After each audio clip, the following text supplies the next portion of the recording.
YouTube ಚಾನಲ್ಗೆ ಸ್ವಾಗತ. ಎಲ್ಲರಿಗೂ ನಮಸ್ಕಾರಗಳು.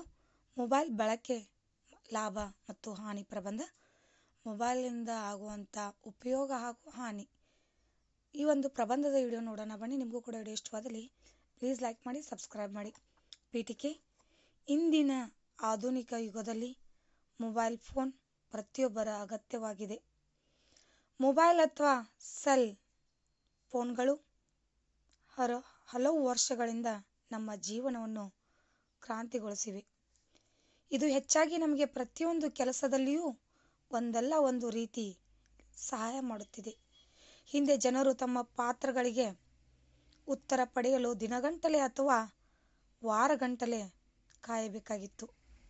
ಇದನ್ನು ಮಕ್ಕಳಿಂದ ಹಿಡಿದು ದೊಡ್ಡವರವರೆಗೆ ಎಲ್ಲರೂ ಬಳಸುತ್ತಿದ್ದಾರೆ. ಮೊಬೈಲ್ ಫೋನ್ಗಳು ಜೀವನದಲ್ಲಿ ಅನುಕೂಲಕರ ಮತ್ತು ಹಾನಿಕಾರವಾಗಿದೆ. ವಿಷಯದ ವಿವರಣೆ: ಹಿಂದೆ ಮಾನವರು ಸಮಾಜವನ್ನು ಸ್ಥಾಪಿಸಿದರು. ಆರಂಭದಲ್ಲಿ ಜನರು ಗುಹೆಗಳಲ್ಲಿ ವಾಸಿಸುತ್ತಿದ್ದರು. ನಂತರ ಕಾಲಕ್ರಮೇಣ ಸಮಾಜಗಳು ಸ್ಥಾಪನೆಯಾದವು. ಜನಸಂಖ್ಯೆಯು ಹೆಚ್ಚಾದಂತೆ ಮಾನವರು ವಿವಿಧ ತೊಡಗಿಸಿಕೊಂಡಿದ್ದಾರೆ. ಮಾರ್ಟಿನ್ ಕೂಪರ್ ಎಂಬ ಅಮೆರಿಕನ್ ಇಂಜಿನಿಯರ್ ಮೊಬೈಲ್ ಫೋನನ್ನು ಕಂಡುಹಿಡಿದನು. ಏಪ್ರಿಲ್ 3, 1973ರಂದು ಜಗತ್ತಿಗೆ ತಂದರು. ಮೊದಲನೆಯದಾಗಿ ಮೊಬೈಲ್ ಫೋನ್ಗಳನ್ನು ವಿಶ್ವ ಮಾರುಕಟ್ಟೆಗೆ ತರುವ ಕೆಲಸವನ್ನು ಮೊಟೊರೋಲಾ ಎಂಬ ಕಂಪನಿ ಮಾಡಿದೆ. ಮೊಬೈಲ್ ಇಂದು ನಮಗೆ ಎಲ್ಲದಕ್ಕೂ ಬೇಕು.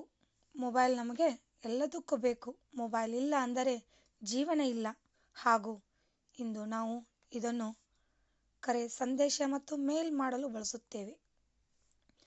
ಮಾರ್ಟಿನ್ ಕೂಪರ್ 1970ರಲ್ಲಿ ಈ ಮೊಟೊರೋಲಾ ಕಂಪನಿಗೆ ಸೇರಿದವರು. ಇದನ್ನು ಜುಲೈ 31, 1995ರಂದು ಭಾರತಕ್ಕೆ ತರಲಾಯಿತು. ಉಪಸಂಹಾರ: ಮೊಬೈಲ್ ಫೋನ್ಗಳು ಕೆಲವು ಸಾಮಾನ್ಯ ದುರ್ಬಲಗಳೆಂದರೆ ಹೆಚ್ಚಿನ ಮೊಬೈಲ್ ಫೋನ್ಗಳಲ್ಲಿ ಲೋಡ್ ಮಾಡಲಾದ ಕ್ಯಾಮೆರಾಗಳು, ಮಹಿಳೆಯರು ಮತ್ತು ಯುಕ್ತ ಮಕ್ಕಳ ಚಿತ್ರಣಗಳನ್ನು ತೆಗೆದುಕೊಳ್ಳಲು ಬಳಸಬಹುದು. ನಾವು ಇಂದು ಕಂಪ್ಯೂಟರ್ ಮಾಡುವ ಪ್ರತಿಯೊಂದು ಕೆಲಸವನ್ನು ಇಂದು ಮೊಬೈಲಲ್ಲೇ ಮಾಡುತ್ತದೆ.